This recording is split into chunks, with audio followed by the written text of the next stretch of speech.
Bueno, ¿qué estamos viendo? Daniel. ¿Y qué sabemos de Daniel? Ahora es la parte donde yo los escucho a ustedes. ¿Qué sabemos de Daniel? A ver. Era un profeta. Yo le dije una vez eso a mi hija, era chiquita, le hablé de Daniel, era un profesional, me dijo. Tiene sus bemoles también. Daniel era un profeta de Dios. ¿Qué hacen los profetas?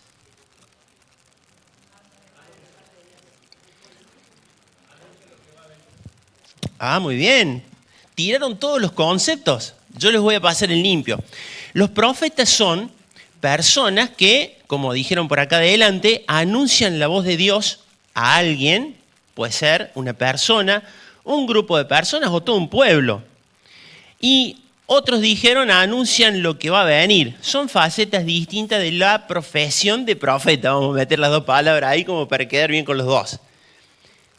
El problema está en que muchas veces nosotros cometemos algunos errores a la hora de interpretar profecía. ¿Por qué?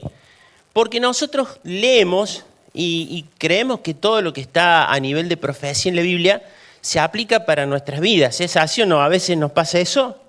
¿Sí? Por ejemplo, yo les voy a tirar una así como para que ustedes vean. Había un carcelero que estaba en Filipos, Pablo estaba en la cárcel. ¿Y qué le dijo Pablo? Hoy vas a ser salvo tú y toda tu casa. Qué lindo que nos queda ese versículo, nos encanta, nos fascina, porque nosotros asumimos que el mensaje del Señor es para nosotros y creemos que el mensaje es específicamente para nuestras vidas. Y cuando empezamos a distribuir bien la cosa y empezamos a desmembrar la palabra, nos damos cuenta que el mensaje no fue para nosotros, que fue para una persona en particular, y que no es que se aplique en todos los tiempos, sino que es algo que fue específicamente para la temporalidad en que se estaba diciendo el mensaje. Entonces empezamos a darnos cuenta de que no todas las profecías tienen que ver con nosotros. Si agarramos la Biblia y hacemos lo que hizo ese muchacho, ¿se acuerdan que dice, Señor, quiero que me hables a través de tu palabra, estoy desesperado, tengo un ataque de ansiedad, el tipo terrible, y agarró la Biblia y le dijo, ve y ahórcate. Claro, ¿viste? Entonces no le estaba cerrando.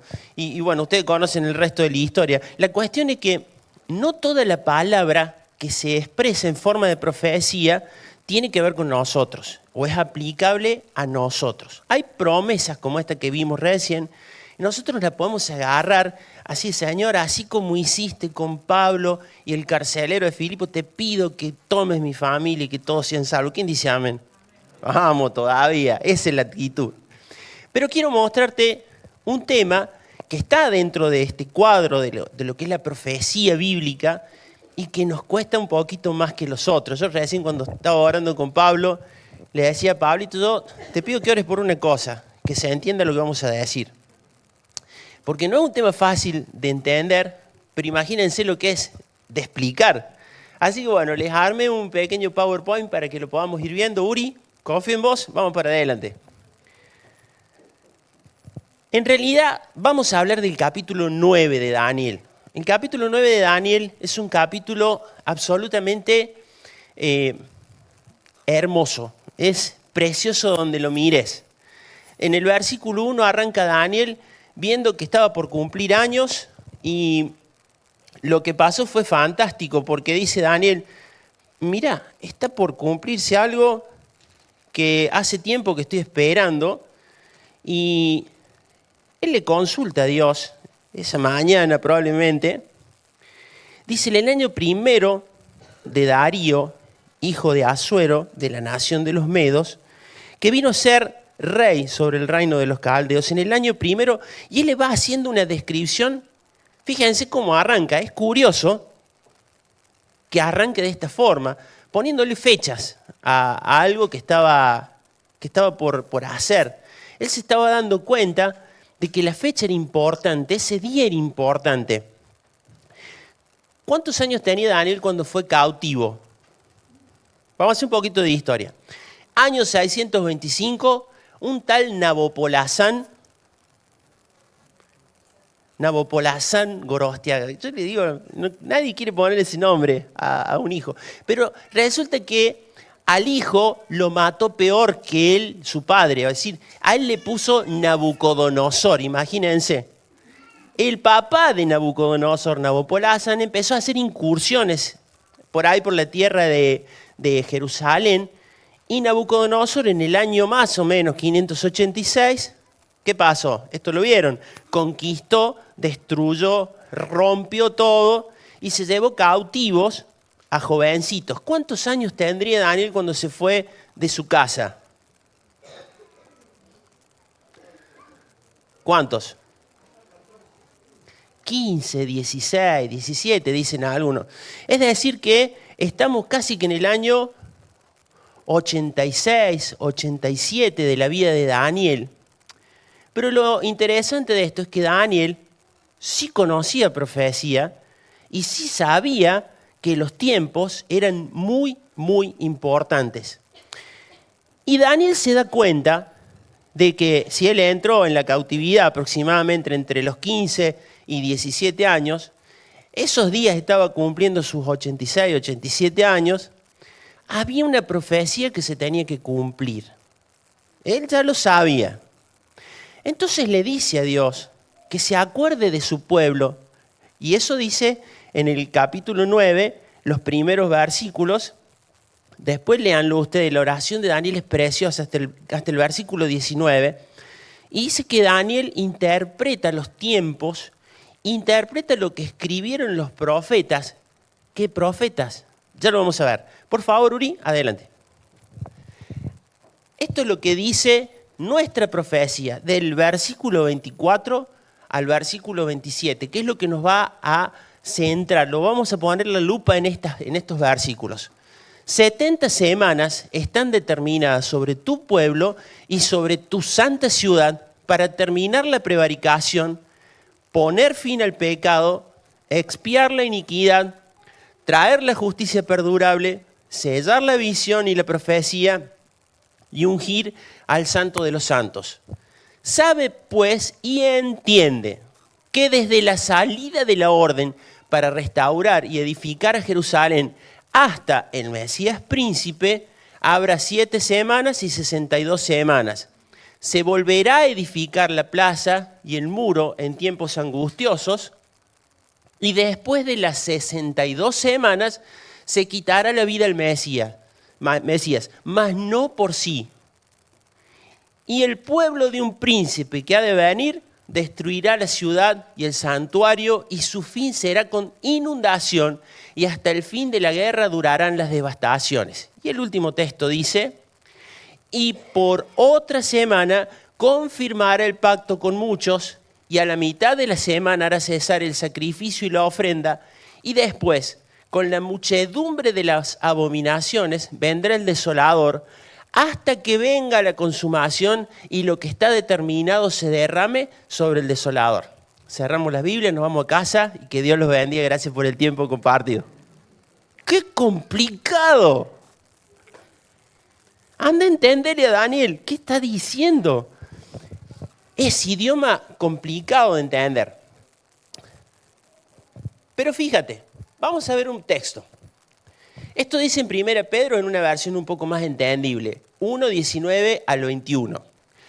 Por eso estoy completamente seguro, escucha, de que el mensaje de Dios que anunciaron los profetas es, ¿qué cosa? La verdad.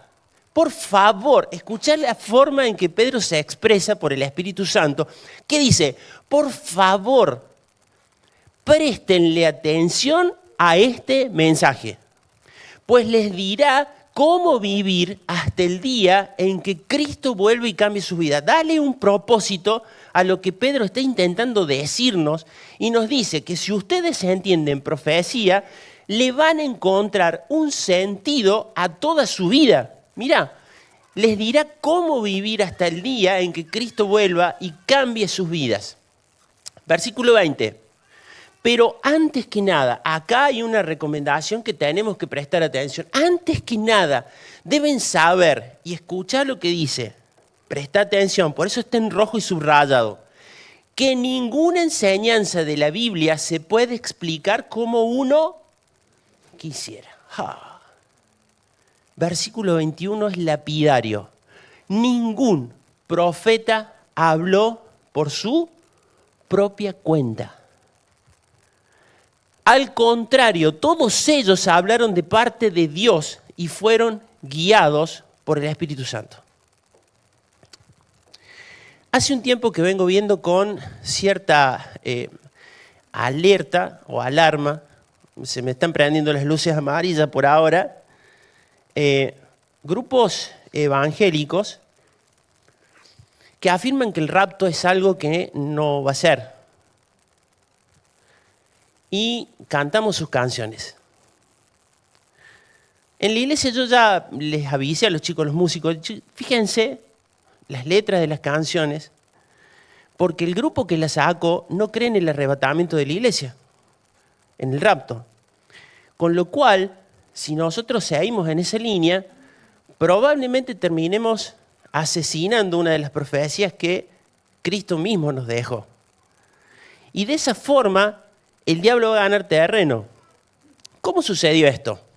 Lo que pasa es que algunos interpretan la Biblia como uno quiere y le parece. La Biblia no es un libro de interpretación libre. No es que yo me levanto hoy y digo, esta palabra es para mí, lo que dijimos al principio. Necesitamos instruirnos en la Biblia, pero en el concierto de todas sus doctrinas. Y este creo que es el mensaje más importante desde el punto de vista de cuidado de iglesia. Necesitamos saber doctrina. Porque si hay alguna profecía, de la forma que fuere, canción, worship y todas las cosas que se ven, de alguna forma estuviesen alterando el esqueleto que es nuestra doctrina, estamos asesinando parte de ella y eso no es correcto. Eso es interpretación libre. Necesitamos revalidar esto también en nuestras mentes y en nuestros corazones. Bien, iglesia, una alerta. La tiro acá también por las dudas. Hay dos métodos de interpretación, o muchos métodos de interpretación, pero uno se llama el alegorismo, la forma alegórica de la Biblia, que es, yo agarro, le doy una forma de interpretación, parábola de las 10 vírgenes, tan conocida. ¿Se acuerdan, no? Mateo capítulo 25, ¿se acuerdan? Lo de las vírgenes y todo eso. Vos vas a escuchar que es la iglesia. Y no es la iglesia. Léela de nuevo. No quiero meterme en lío. Quiero informar. Y sobre todo quiero inspirarte para que veas la Biblia desde una forma de interpretación correcta. ¿Sí? La otra forma es aplicándole métodos que se llaman hermenéuticos, es decir, hay reglas que me ayudan a interpretar la Biblia correctamente. Para interpretar las 70 semanas de Daniel, necesito la hermenéutica, porque me explica perfectamente en el contexto a quién se la dijo, a la palabra, cómo se la dijo, bajo qué circunstancias, qué quiere decir cuál es el peso de cada palabra, ¿sí? Por eso es que a nosotros nos cuesta entender tanto esto que leíamos al principio. Pero si Dios nos ayuda, y creo que ustedes ya tengo su atención por lo menos en esta parte, vamos a ver si llegamos a buen puerto. Otro texto más. Este está en Isaías. A Dios no es que se le ocurre escondernos cosas, todo lo contrario. Dios nos muestra los tiempos. Y el libro de Daniel habla de tiempos. Y fíjate lo que dice Isaías 44, 6 al 8. El Dios Todopoderoso, el Rey y Salvador de Israel, continuó diciendo, yo soy el primero y el último. Fuera de mí no hay otro Dios. Y hace como una forma irónica. Dios lo hace con ironía. Dice,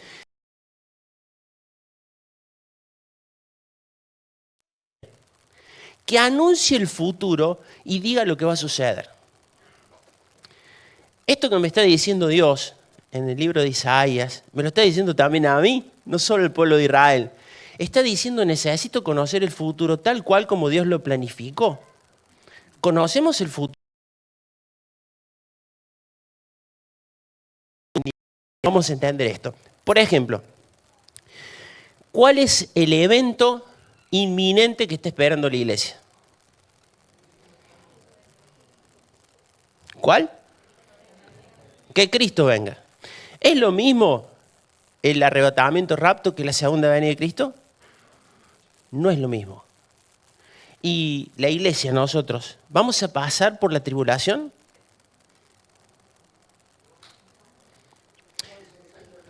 Ahí está, ¿eh? Siempre contra, che. Bueno, la cuestión es que preguntas como estas nos hacen entender de que tan clara no la tenemos al tema de los tiempos y que necesitamos, por más que nos cueste, meternos en este tema de los tiempos. ¿Por qué? Porque a Dios sí le gusta. Mira, hay alguien que anuncie el futuro y diga lo que va a suceder. Es decir, que Dios no está escondiendo nada, lo tiene todo en la Biblia. ¿Y por qué nosotros no lo sabemos? Porque sencillamente es más fácil hablar de familia, adicciones, depresión, soledad. Claro, tendemos a la gente con sus necesidades más urgentes. Pero esto es importantísimo porque fundamenta, fomenta y hace que nuestra fe se fortalezca.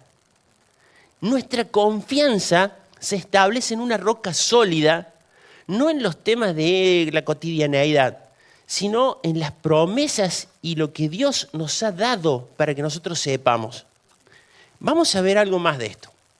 Dice, ánimo, fíjate, versículo 8, no tengan miedo. ¡Wow! Quiere decir que parte del miedo que tengo ahora puede ser porque no esté conociendo esto. Y puede ser, mirá lo dice la Biblia. Desde hace mucho tiempo les he anunciado estas cosas y ustedes son mis testigos. Le habla al pueblo de Israel. No hay otro Dios fuera de mí. No hay otro Dios que los proteja. Y otra vez, irónicamente, y si lo hay, yo no lo conozco, dice Dios. ¡Oh! ¡Qué picante que es nuestro Dios! Es muy bueno. Y la forma de decir las cosas realmente nos habla de un Dios que tiene sentido del humor y que nos hace entender lo chiquito que somos a veces. Vamos a la siguiente, Uri. Ustedes saben que para poder verificar esto si las profecías son reales o no, se me ocurrió crear una máquina. Es un programa nuevo, no lo van a ver en ningún lado, que se llama, le puse profeciámetro. ¿Les gusta?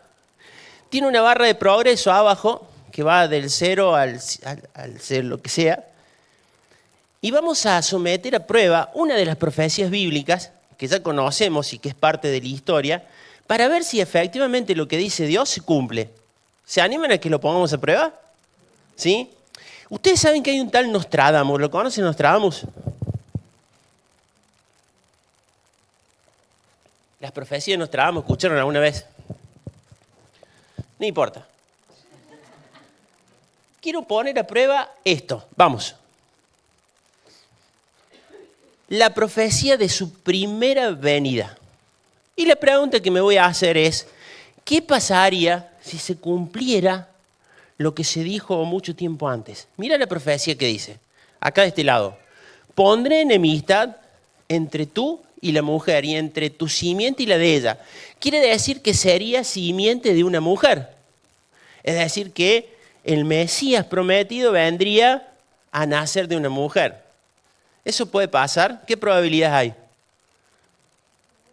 Muchísimas probabilidades de que se cumpla. Pero cuando ves en la Biblia que la palabra que usa Dios es que Él nacido de una mujer, te das cuenta que hay una coherencia. Entonces le vamos a poner 1400 años antes, se dijo la profecía, 14 siglos antes.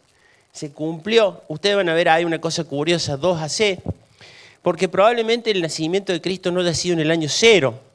Esto sale también del estudio de las profecías. Tiene que haber sido un cachito antes por el reinado que tenía Herodes en ese momento. Pero sometiendo a prueba la primera de las cosas relacionadas, las profecías relacionadas con la primera venida, le ponemos un 10%, ¿de acuerdo? Al profeciómetro, adelante. Vamos a ver la segunda. Acá la probabilidad sería más chica. ¿Saben qué hice? Le empecé a meter una por una a Copilot de inteligencia artificial. Con el nacido de mujer me dio altamente probable. Con la segunda ya dio un poquito menos. Que iba a ser descendiente específicamente de Abraham. Ahí vemos la profecía en Génesis 18:18, también Génesis 1400 años antes de Cristo. Y después vemos que en el primer versículo del libro de Mateo, capítulo 1, versículo 1, ¿cómo arranca el libro de Mateo? Registro genealógico de Jesucristo, hijo de David, hijo de Abraham. Quiere decir que ya tenemos dos coincidencias en el profeciámetro. Es buena, se cumple, seguimos. Y vamos a ir un poco más rápido. Dice que sería no solamente nacido de una mujer, que sería descendiente de Abraham, sino que sería de una tribu específica. Fíjate, el cetro no se apartará de Judá, dice. Él sería descendiente de la tribu de Judá. Cuando te vas a Mateo, capítulo 1, versículo 2, dice que Abraham fue el padre de Isaac, Jacob, y también de Judá y de sus hermanos. Y sigue la genealogía de Jesús. Vamos a la tercera, cuarta.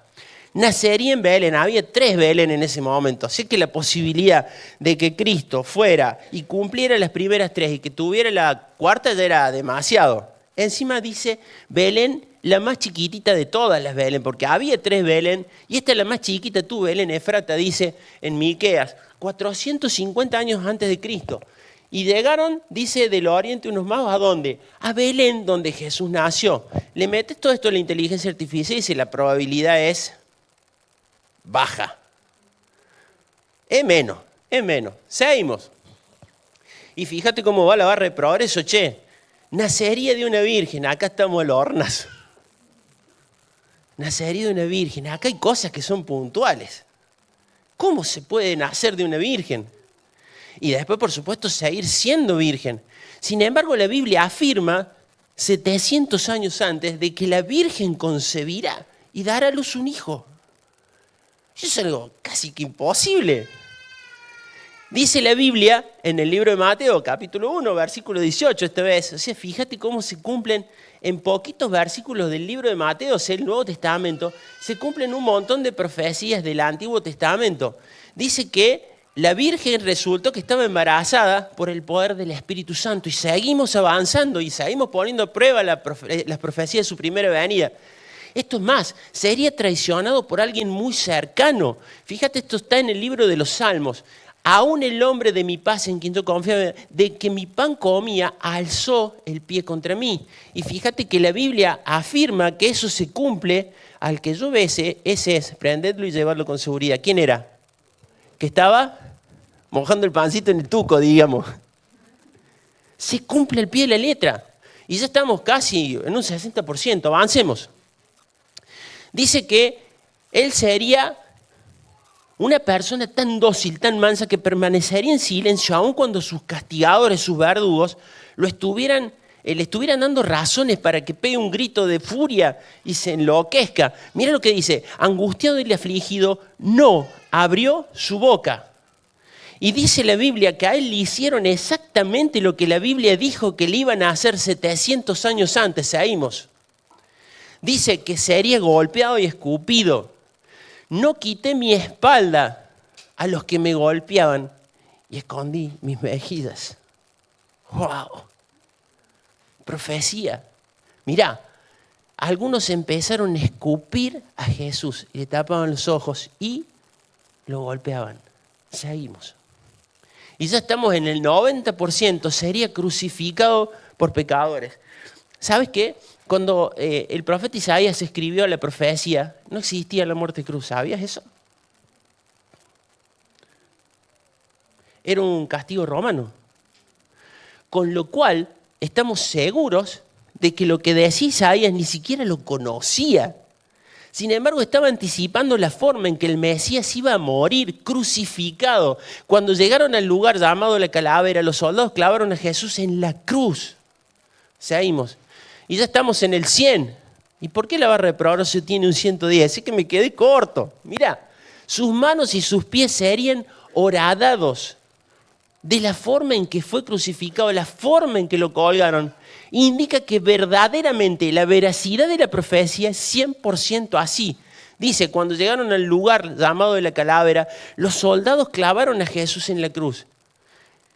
Lucas 23:33, seguimos, vamos a darle un 110. Ya estamos creyendo de que realmente las profecías se cumplen, ¿o no? ¿sí? Sometimos a prueba las profecías con una barra de progreso y realmente estamos en el 110. Le darían a beber hiel y vinagre. ¿Qué probabilidades hay de que pudieran estar visualizando esto? El escritor del Salmo, cuando dice, le van a dar a beber hiel y vinagre, ambas combinaciones en una cruz.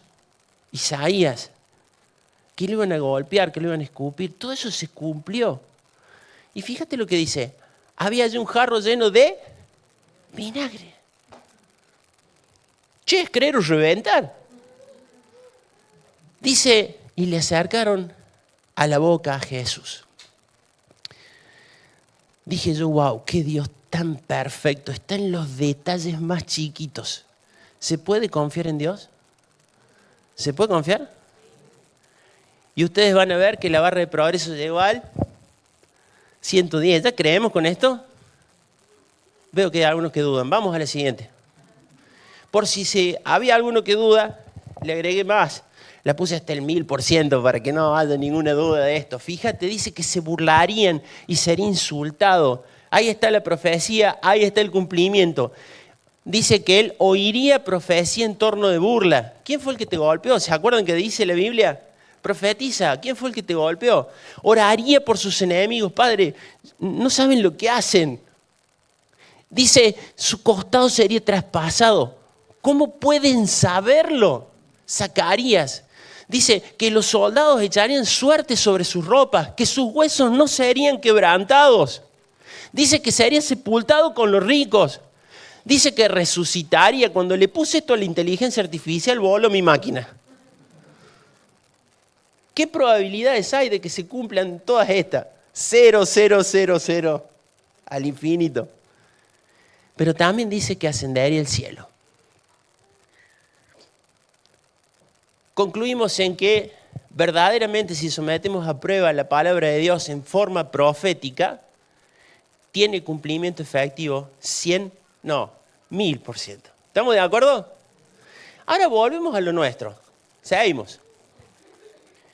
Qué lío de palabras. 70 semanas están determinadas sobre tu pueblo. Ya leímos. Dale un par más. Dale. ¿Qué significa esto de las semanas?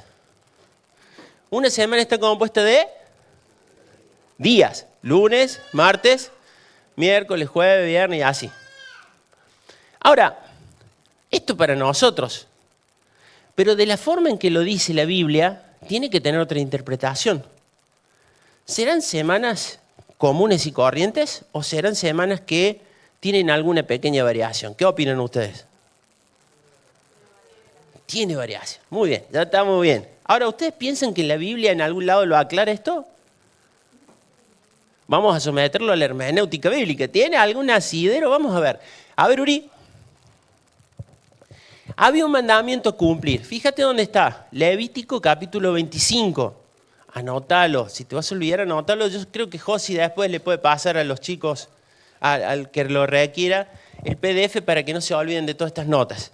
Levítico 25, versículos 1 al 5. Jehová habló a Moisés en el monte Sinaí diciendo, habla a los hijos de Israel y diles, cuando hayáis entrado en la tierra que yo os doy, la tierra guardará reposo. La palabra hebrea es Sabbat. La conocemos, de ahí viene nuestro sábado. Para Jehová. Versículo 3. 6 años sembrarás tu tierra y 6 años podarás tu viña y recogerás sus frutos. Pero el séptimo, ¿qué cosa? La tierra tendrá descanso, reposo. Para Jehová, no sembrarás tu tierra ni podarás tu viña. Vamos a la siguiente. Los versículos que restan. Lo que de suyo naciera, es decir, lo que te dé la tierra, no lo cegarás y las uvas de tu viñedo no vendimiarás. Es decir, el séptimo año no le vas a hacer nada a la tierra. Será año de reposo para la tierra. Mas el descanso de la tierra, escucha, te dará de comer a ti, a tu siervo, a tu sierva, a tu criado, al extranjero que morare contigo, y a tu animal y a la bestia que hubiera en tu tierra. Será todo el fruto de ella para comer. Dios le está diciendo, pasando en limpio, 6 años vas a trabajar la tierra, pero al séptimo año no le vas a hacer nada.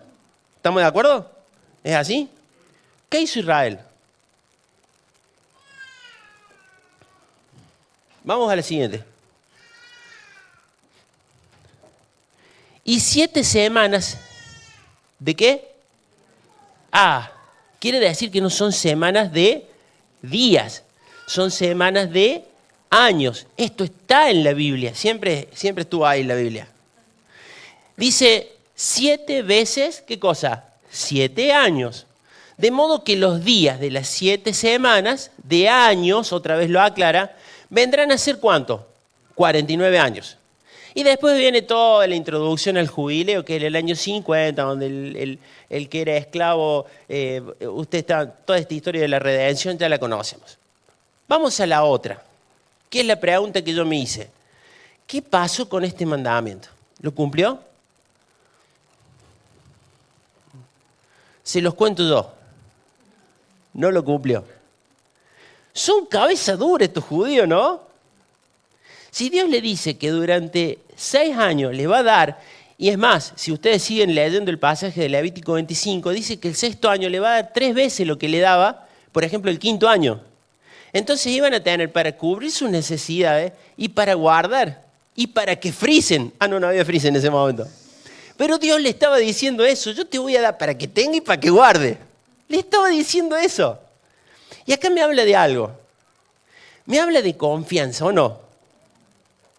Si Dios te dice que Él te va a proveer, Jehová Jireh, como lo decimos siempre, si Él te va a dar, si Él dice que va a estar a tu lado, que nunca te va a dejar, si Él dice que va a atender a tu familia, si Él dice que va a estar cerca en el momento de necesidad, si Él dice que se va a meter en la barca cuando vengan las tormentas, si Él dice que va a estar en la cruz cada vez que te haga falta recordar que sos un pecador y que ahí es donde tenés que volver cada día, si Él dice que lo hará, ¿por qué hacemos cosas distintas? Ya no son solo los judíos, somos nosotros también, ¿te das cuenta?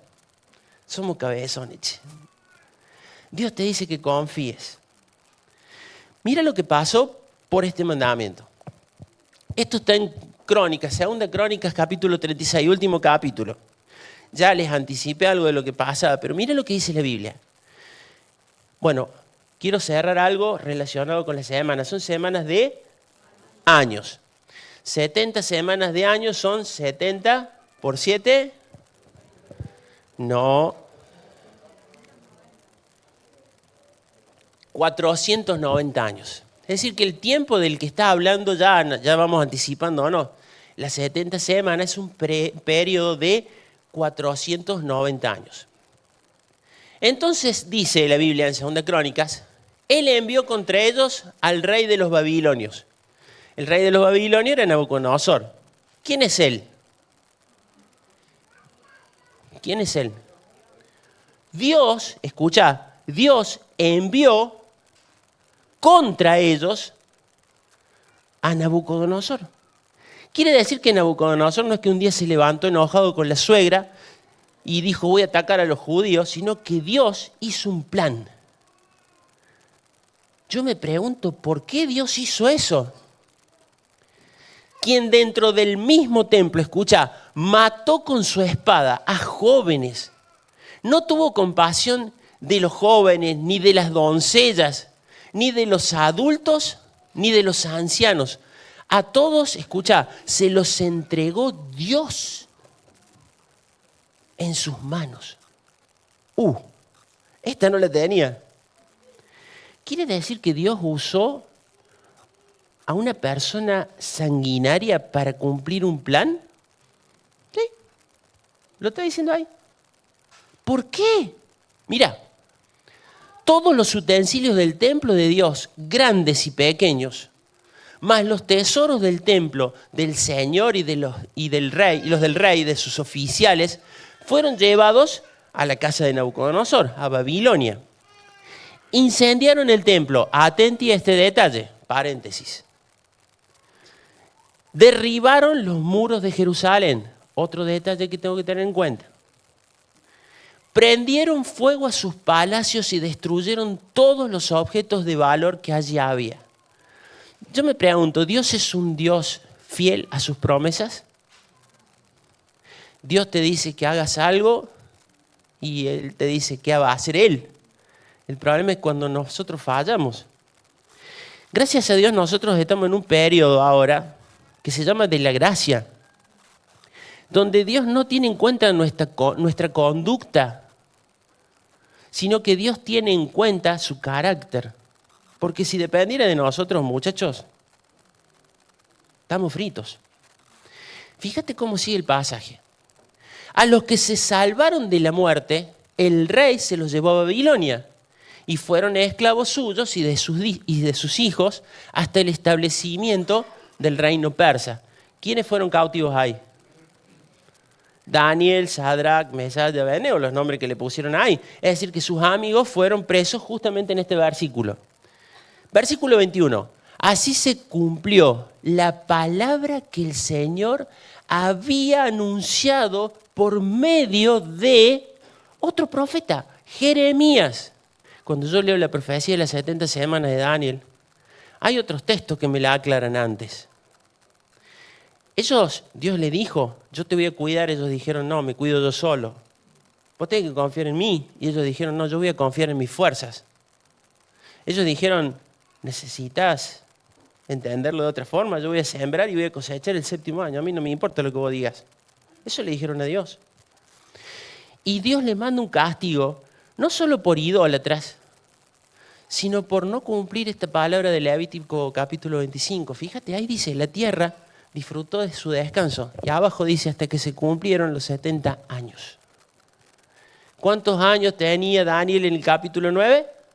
86, 87. Menos 70.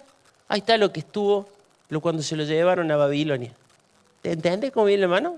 ¿Se entiende? ¿O estoy haciendo mucho lío? Si hay alguien que me dice. Vamos a ver qué sigue. Mira, esto dice Jeremías. Es decir, que Jeremías era un profeta que era anterior a Daniel y que estuvo anunciando todo esto que iba a pasar. Yo haré que vengan todos los pueblos del norte y también, escucha esta parte, mi siervo Nabucodonosor. ¿Quién está diciendo eso? Mi siervo, un sanguinario. Dios tenía un siervo. Sí, Dios utiliza este tipo de recursos. Por eso a veces nosotros no entendemos cómo puede ser que haya personas que nos afecten tanto. Jefes que son ateos, personas que nos rodean, que hacen la guerra contra nosotros. Piensa que Dios tiene un propósito en todo eso. Y que tu vida está en el centro de Dios. Sos la niña de sus ojos. Y solamente tenés que obedecer y confiar en lo que Dios dice. Él va a hacer el resto. Mira, dice, también mi siervo Nabucodonosor, rey de Babilonia, los traeré contra esta tierra, contra sus habitantes y contra todas las naciones vecinas. Los destruiré por completo. Estaba enojado Dios. Tenía razón. Los convertiré en objeto de horror, de burla y de eterna ruina, afirma el Señor. Haré que desaparezcan entre ellos los gritos de gozo y la alegría y las voces del novio y la novia, el ruido del molino y la luz de la lámpara. Le iba a cortar los víveres. Literalmente los dejaba en la ruina. Ahora, todo este país quedará reducido a horror y ruina. Y estas naciones servirán al rey de Babilonia durante 70 años. Eso nos lleva al libro de Daniel, capítulo 9. Vamos a ver otro texto. Así dice el Señor. Esto está en Jeremías, capítulo 29, versículos 10 y 11. Cuando a Babilonia se le hayan cumplido los 70 años. ¿Sabes? 490 años que estuvieron desde que tomaron la tierra prometida hasta el cautiverio. Son 70 años. Es decir, que la tierra necesitaba cumplir un reposo de 70 años. Van presos, les corto los víveres hasta que cumplan con lo que yo les pedí. No es que la tierra tiene que descansar, porque el poder de Dios lo puede hacer. Es que ellos no confiaron, chicos. Esa es la bocha. Ahí está el problema. Yo me pregunto, ¿no tendremos un punto de coincidencia en esto con Israel? Dice, cuando se cumplan los 70 años, yo los visitaré y haré honor a mi promesa en favor de ustedes. Los haré volver a este lugar, porque yo conozco los planes que tengo para ustedes. ¿Cuántas veces usamos este versículo? Mira qué sacado de contexto que está, ¿no? Porque yo conozco los planes que tengo para ustedes, afirma el Señor. Planes de bienestar y no de calamidad, a fin de darles un futuro y una esperanza. Qué lindo que es mandarle a un hermano cuando está pasando una dificultad este texto. Pero está buenísimo que lo sigas haciendo, pero fíjate el contexto. Esto está específicamente dicho ¿para quién? Israel. Entonces, necesitamos comprenderlo. Y ya comprendiéndolo no estaríamos usando el texto fuera del contexto. Vamos a seguir un poquito más. No sé si alguna vez escucharon hablar de dispensacionalismo. ¡Oh! ¡Qué complicado se está poniendo todo esto! Bueno, hay diferentes formas de interpretar el tiempo de Dios. Y algunos han encontrado un patrón que tiene como un ciclo de cumplimiento. Es decir, Dios le da una responsabilidad a alguien, una familia, Adán y Eva, una familita, y les dice, bueno, van a hacer esto, le van a poner nombre al elefante, la jirafa y así, pero no pueden comer de esto, el fruto que está en el medio del huerto, ¿se acuerdan? Y el ciclo empieza con una responsabilidad a Dios que se le llama mayordomía, es decir, ustedes no son dueños del huerto, yo soy el dueño del huerto, le dice Dios, pero ustedes van a tener que hacer esto. Y el patrón dice que Dios le da la responsabilidad, el hombre la asume, ¿y qué pasa con el hombre? Falla. Entonces termina en un juicio. Entonces Dios repite en el tiempo, lo repite con otro grupo de personas. Bueno, así como nace esta forma de ver el tiempo a través de este patrón que está en la Biblia, que le llamaron dispensaciones. ¿Alguna vez alguno va a escuchar hablar de esto? La palabra dispensación tiene que ver con mayordomos. ¿Y qué tiene que ver esto con las 70 semanas? Que te quiero ubicar en el tiempo. Lo primero que tenemos que ver es la línea del tiempo. Se me ocurrió que esta forma de ver la historia por ahí nos sirve para interpretar de qué estamos hablando. Hay 7 dispensaciones, o las definieron como 7, algunos como 6. Hay un libro que habla de esto, de C.S. Wright, que se llama Dispensacionalismo, y si lo pueden conseguir, es cortito, chiquito, tiene el prólogo escrito por Evis Carballosa, que también es otro que está de acuerdo con esto. Y hay varios teólogos de la talla de Wright, porque es el que escribió, Walworth y otros tantos, Dwight Pentecost, que están a favor de esta forma de interpretación de ver el tiempo de Dios. Es solo eso, una forma de ver el tiempo para ubicarnos en la línea del tiempo. ¿Estamos bien? Dice que está la dispensación de la inocencia, de la conciencia, del gobierno humano, de la promesa, de la ley, la iglesia, un cosito rojo y el reino. Vamos a ir viendo rápidamente cómo estamos. Primera dispensación, lo que les decía, termina en juicio. Adán y Eva son los protagonistas. Se llama de la inocencia porque no había pecado. Le pusieron ese nombre a propósito. Después sigue la conciencia. Acá ya tenemos la historia de Caín y Abel, por ejemplo. Tenemos la misma familia. Y termina en el diluvio. Después tenemos el gobierno humano. Están los hijos de Noé. La responsabilidad que tenían era que sirvieran a Dios. Y se pusieron a hacer una terrible torre. Fue justamente eso lo que Dios usó como juicio, la Torre de Babel. Después viene la promesa, que es el periodo más largo que tenemos escrito en la Biblia. Casi todo lo que tenemos en la Biblia, en el Antiguo Testamento, tiene que ver con este periodo de la promesa, donde Abraham es el principal protagonista. Y ya les cuento por qué. Y tiene que ver con lo que leíamos de la primera venida de Cristo, que sería descendiente de Abraham. Ahora bien, también fallaron, terminó un juicio, terminaron cautivos en Egipto, y eso ya lo conocemos por las historias y la tele y todo lo demás. Después viene la ley, que este sí es el más grande de todos, porque en este periodo pasó de todo, se escribió casi todo, y acá viene la aparición de Cristo. Fíjense que dice la Biblia, yo no he venido a abolir la ley, sino a cumplirla, es decir, que prácticamente toma el nombre de ahí. Cristo viene en este periodo y la crucifixión determina el final de ese periodo. Poquito tiempo después aparece ¿quiénes? Nosotros. Aparecemos nosotros, que es la iglesia. Y esto se queda ahí en Hechos capítulo 2, lo podemos ver, que nosotros somos esa parte de la iglesia que Cristo ama y que somos su esposa y que va a venir a buscarnos. Y el rapto determina el final de este periodo de tiempo. Y después viene un cosito rojo, que dice que son 7 años de gran tribulación o tribulación. ¿Qué será eso?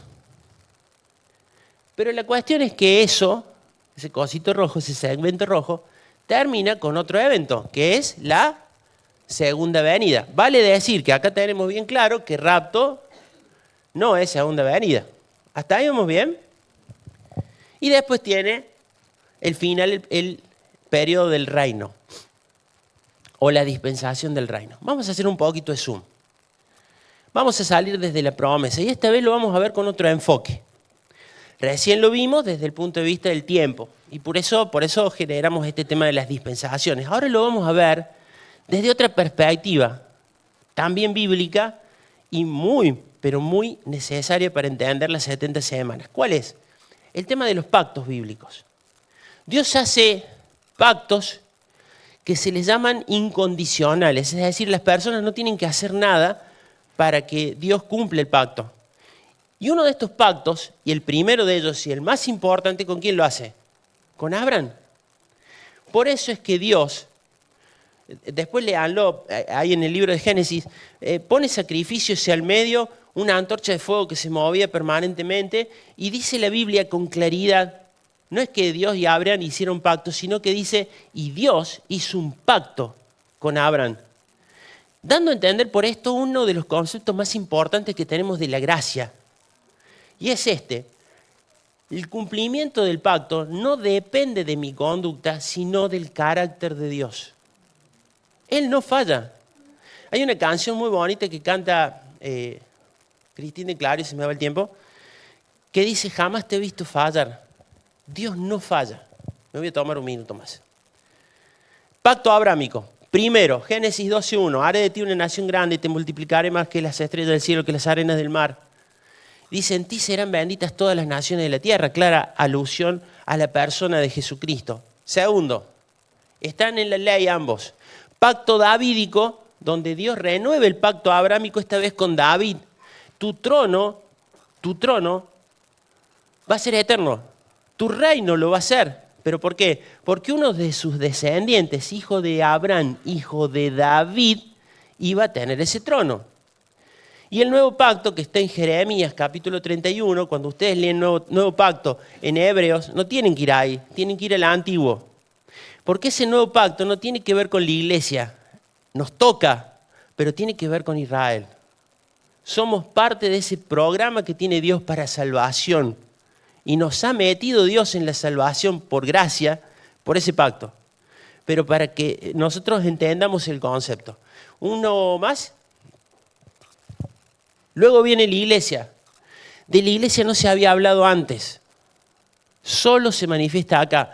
En Efesios 3:5 dice que era un misterio escondido en Dios. La iglesia no estaba. Pregunta capciosa. ¿Hay alguna profecía del Antiguo Testamento que hable de la iglesia? ¡Ja! ¿Sí o no? Jueguense, ya estamos, ya está. Está entregado, ya fue. Que fluya. ¿Hay alguno o no? No hay ninguna. No hay ninguna profecía del Antiguo Testamento que hable de la iglesia. Y eso casi que incluye a los evangelios. ¿Por qué? Porque en Efesios 3:5 dice que este misterio que estaba escondido ahora es revelado. Hay una temporalidad que me indica que ahora empieza la iglesia que antes no estaba manifestada. Entonces nosotros estaríamos en este periodo. Una más y nos vamos. ¿Qué serán estos 7 años de gran tribulación? No sé. ¿De dónde aparecen en el plan de Dios? Mira, la verdad que ni idea. Vamos a estudiar las 70 semanas el domingo que viene. ¿Saben qué?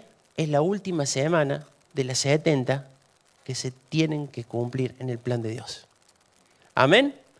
Cerramos acá porque ya no nos da para más tiempo, pero bueno, hicimos una introducción como para saber de dónde viene esta última semana de las 70 que se tienen que cumplir del libro del profeta Daniel. Oramos para cerrar.